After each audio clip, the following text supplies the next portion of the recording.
This is the Stick and Hack Show. Conversation, discussion, debate, and golf talk from a stick, Mike Ryan, and the hack, Adam Grubb. Boys, you are up. All right, everybody. Welcome in to the Stick and Hack Show. The most sophisticated golf show in the free world, presented by Perfect ProAms. The Pro-Am at Camelback is their next event, May 1st to the 3rd. This year in Scottsdale, Arizona. Play alongside professionals in the most unique Pro-Am format there is. Go to perfectproams.com to learn more and register today. Proud sponsor of the Stick and Hack Show. I am Adam Grubb, the hack. That's Mike Ryan, the stick. Mike, what is up? Nothing, man. It's exciting. I'm excited for today. This is going to be a great show. We had a pre-show meeting where I said, make sure you're excited. And so you being excited is saying, I'm excited. Yeah, I'm excited. Okay. This is great. Let's right, go. Good. All right, relax. Attack the day. Okay. Carpe diem. Calm down. Guest this week, Mike Bookfer, the CEO, founder, and designer at Rose and Fire, a custom handmade stylish head cover company from California, is on the program. And if you don't know Rose and Fire, you're going to after this show. An incredible company made here in the USA. The craftsmanship and the hand stitch and their entire business model is built on just some of the coolest stuff you can have in your golf bag, from putter covers to driver covers. In fact, a custom-made stick and hack head cover is going to be on sale after this show today. After this show airs, is going to be when it goes live, and they're amazing. I'm excited. That's why I'm so excited. Right, because you get a free one. Well, yeah. Paid for by perks. Perks of being on this show. He doesn't know it yet, but we're not paying the bill. So anyway, Mike's going to be on the show here in a little bit from Rose and Fire, and we're excited for that. First up, though, after 19 years on the LPGA, Natalie Gulbis is retiring this year. And it's crazy, Mike, to think that she's been playing golf for 19 years. Just how quickly time goes, but also how young she started. She has been a fixture in the LPGA for so many years and an incredible role model for most young golfers. It's exciting for her as she moves on to her next stage of her career. But, my God, 19 years in the LPGA. Yeah. She was, I would say from a playing perspective, and I read an article, the article that we kind of read before this was really talking about she never had kind of the success that she wanted to on tour. I think she won one tournament. That was it. But, she really, where she was really successful was off the golf course in her business life. And it's kind of amazing to see all the successes that she had in business that have kind of set her up for post-golf life. And that's really what you don't think about are these golfers and the business at hand that comes with, because they're independent contractors. We talked about this before. And really them setting themselves up for success starts with their endorsements, but also the businesses that they start. So she played in Northern California and the boys' high school team. There was not a girls' high school team at the time.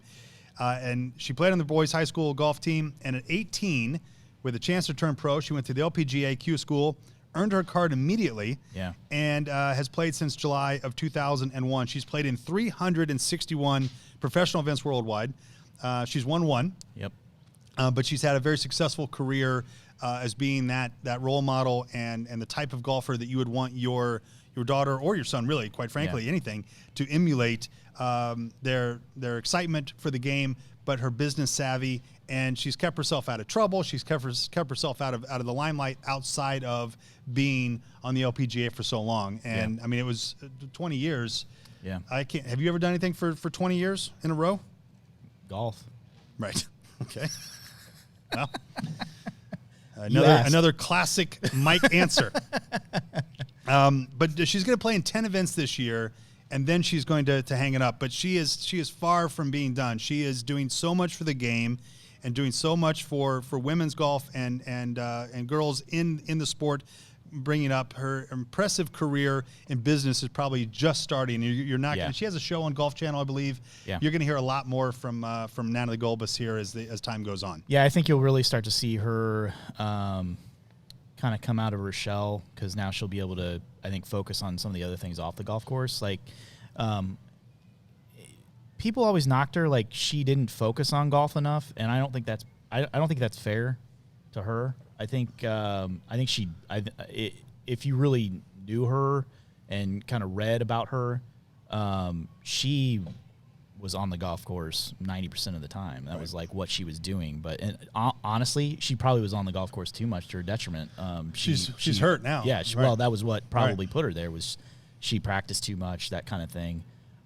She probably should have rested a little bit more. She was also the forerunner in the women versus men getting paid the same at corporate events. Yep. So a lot of these golfers will get appearance fees, and she was stating that, hey, why are we paid so much less than the men in these events, and really brought that to the forefront, which back in 2007 and 8, it's always been a conversation, but for some reason you don't think how quickly she recognized that at such a young age and said, hey, this isn't fair. This isn't the way it's supposed to be. Yeah. So she's done a lot for the game, and she will be missed on the course, but I'm sure that she's going to be staying in the game. And I read in the article that her dream and goal post-career is to be on the Stick and Hack show. Ooh, I like that. Right. I mean, I typed it. Oh, okay. Right at the end of the article. We can always hope. But one day. Natalie Gulbis, One day. if you're listening, Yeah. come on the Stick and Hack show. All right. The other thing that happened over the last couple of weeks, the fastest game of golf, not in the USA. So we are big in quick golf, fast golf. Let's speed this up. Yeah. And this dude, Sebastian So, he had basically mixed up a 10K race into his final round of golf at the world famous Omega Dubai Desert Classic. Yeah.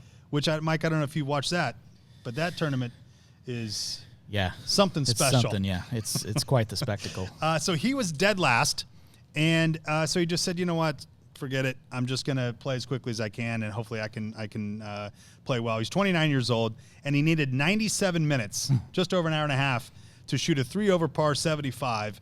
He played as a single, and played the round. I don't know if you've ever seen. It's hilarious, actually. It's depressing and funny all the same, because you see this one person, they're out at like 7 or 6:50 in the morning. Yeah. And they're like, dude, just get it over with. Yeah. You're last. Nobody cares. Yeah.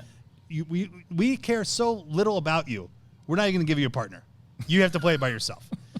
And he played it 97 minutes, and he broke the record, the European Tour history record. And I think the all-time record was Thomas Peters at an hour and 59 minutes last year's Italian Open. Yep.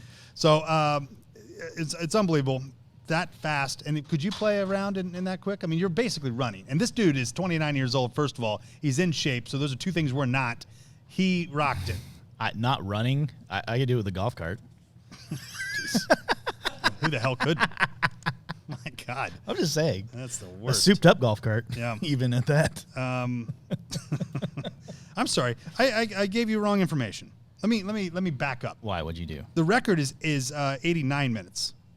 Yeah. The record, Wesley Bryan, has a PGA Tour mark of 89 minutes for the record in the 2017 BMW Championship.